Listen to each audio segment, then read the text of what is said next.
Presiden Prabowo dirujak warganet karena mengorbankan anggaran pendidikan yang disebut-sebut untuk program makan bergizi gratis. Akibatnya, beasiswa pendidikan dan program Kartu Indonesia Pintar dihapus. Padahal Prabowo pernah nge-tweet bahwa dia akan fokus untuk pendidikan bila menjadi presiden. Pertanyaannya, bagaimana nasib pendidikan anak Indonesia kelak? Simak informasi selengkapnya di Voy hari ini.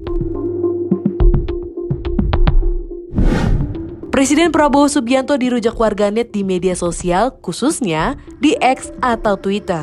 Dua cuitan lamanya viral. Cuitan pertama yang viral dan dirujak, Prabowo mengatakan bahwa tidak ada prajurit yang jelek, hanya ada komandan yang jelek. Segala yang dilakukan dan tidak dilakukan prajurit adalah karena komandannya. Warganet menilai Prabowo sebagai presiden baru negara ini gagal memimpin prajuritnya, yaitu menteri-menterinya. Dalam 100 hari masa pemerintahan Prabowo Gibran, banyak kebijakan pemerintah yang bikin geleng-geleng kepala. Masyarakat Indonesia pun cuma bisa ngelus dada.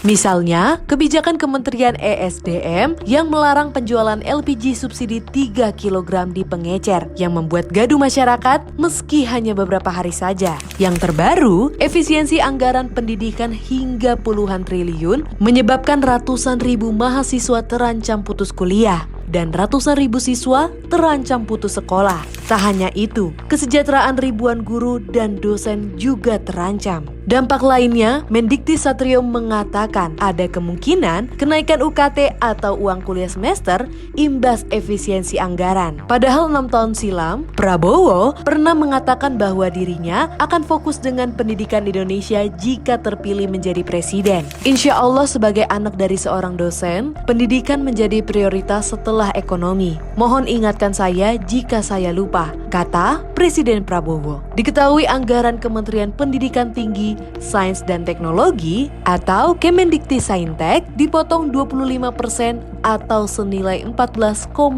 triliun rupiah. Akibatnya 663.821 mahasiswa penerima KIP kuliah terancam putus kuliah tahun 2025 ini. Per tahun 2025 juga tidak ada penerimaan mahasiswa baru penerima KIP-K, padahal jumlah pendaftar sudah puluhan ribu.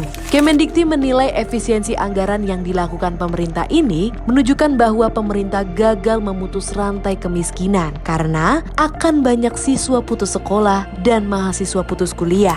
Mahasiswa yang menerima beasiswa kuliah di luar negeri juga terancam terlantar di luar negeri karena pemerintah melakukan efisiensi hingga 19,47 miliar. Dan tahun ini, program beasiswa pendidikan Indonesia atau BPI juga ditiadakan. Dana beasiswa adik untuk wilayah 3T atau terdepan, tertinggal, dan terluar, dan OAP atau orang asli Papua ikut dipotong hingga 21,37 miliar rupiah. Kemendikti menilai hal ini berpotensi menimbulkan gejolak wilayah Indonesia Timur. Tak hanya anggaran Kemendikti, anggaran-anggaran Kementerian Pendidikan Dasar dan Menengah atau Kemendikdasmen juga dipotong 8 triliun. Program beasiswa Kementerian Keuangan juga dihapus karena anggaran Kemenkeu dipotong 12 triliun. Anggaran Kementerian Agama juga dipotong hingga 14 triliun.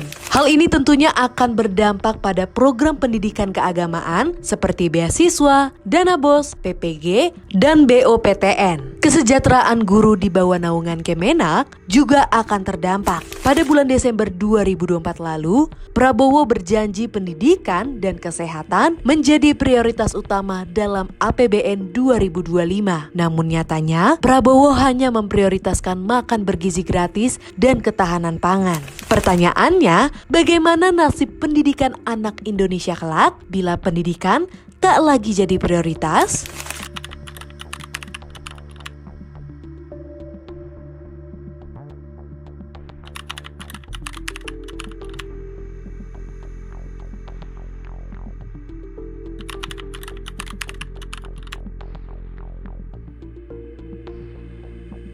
Kalau sudah begini, masih yakin Indonesia Emas 2045 akan terwujud? Jangan-jangan seperti kelakar banyak orang, Indonesia Emas menjadi Indonesia Cemas.